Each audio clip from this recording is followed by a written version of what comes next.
Karli's presentation, take one.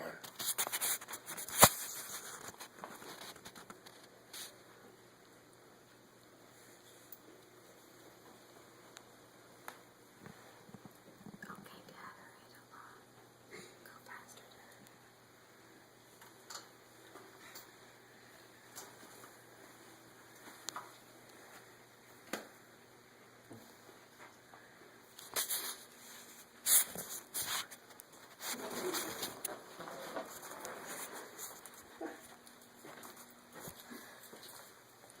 Okay, so have you ever searched in vain for that gift, a special gift for that special someone, and you gone to like store after store and nothing jumps out at you? That happens to me all the time, and I'm thinking, what am I going to get this person? So, if you learn the art of decoupage, you will never be in this position again. You will never again mindlessly run through the store looking for that special gift, because you're going to have the power right at your fingertips. I started decoupaging about a year ago, and I've got all my girlfriends hooked on it now. And we have craft parties where we have girl time, and we do crafts, and we always seem to end up decoupaging. We make really nice coasters like this for presents.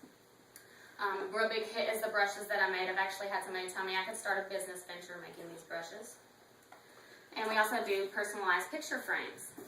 So what I'm going to do today is walk you through the steps of making your own personalized decoupage picture frame. So the first thing you need to do is gather some things together. First of all, you're going to need an apron, because anytime I've ever got decoupage on myself or on my clothes, I cannot get it out of my clothes. You're going to need decoupage, of course. Store brand is just fine. A little bit of water, paintbrush, paper plate. Of course, you're going to need your frame. You can pretty much do any base, but we like to do fabric as our base most of the time, so some pre-cut fabric pieces. And also, since this is going to be a personalized gift, you want to go ahead and cut out some magazine clippings or maybe some pictures of you and your friend, maybe their favorite color, something they like to do, and have those ready. And then you're going to prepare your decoupage. I'm not actually going to pour the decoupage out, but you put the decoupage on the plate, you want to add just a little bit of water. It's better to err on the thick side instead of the thin side with the decoupage. So just a little bit of water, and then you'll mix it with your brush until it's well blended.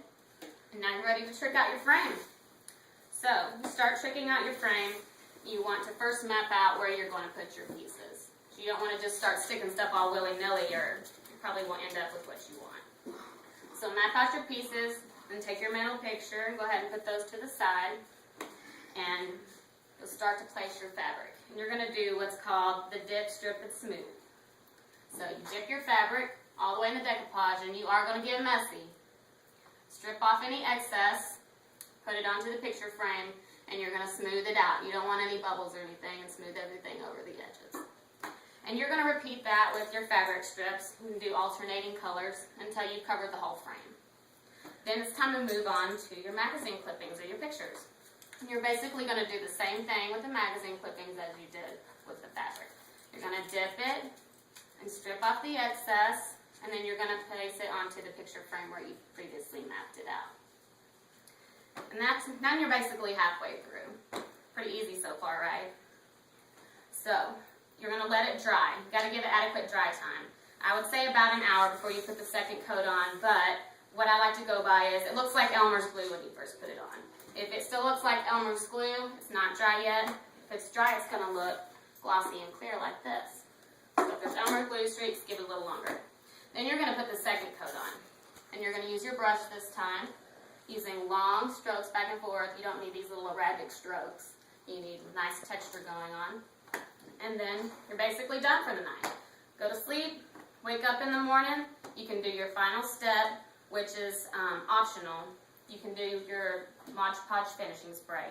I don't have any of that today, but I do recommend it. And what you would do is just go ahead, spray it with the finishing spray, and then 24 to 48 hours later it should be dry and you have your perfect present. So, basically I've just shown you all the steps to making your own personalized picture frame. Just remember to go ahead and cut out your pieces, have your pieces ahead of time. Be sure to put on your apron. Thin the decoupage, but don't thin it too much. Then you want to do the dip, strip, and smooth. Be sure to give it adequate time to dry. and then finish it with the decoupage finishing spray and present it to that special someone. There's a lady I like. Her name is Susan Seaton. She's author of several books called The Simple Pleasures of the Home. It's crafting and hobby books, and she's got quite a few of those out. It's a series. And in it she talks about decoupaging, and I like how she referenced decoupaging. She said she cleverly classified it as really nothing more than an upgraded version of an elementary school cut and paste. And that's basically how easy it is. And I've never gave a decoupage gift that didn't put a smile on somebody's face. So thank you.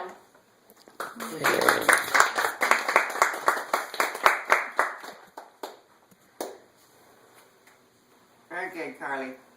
Thank you. Very good. Think you want to make a decoupage gift now? Sure.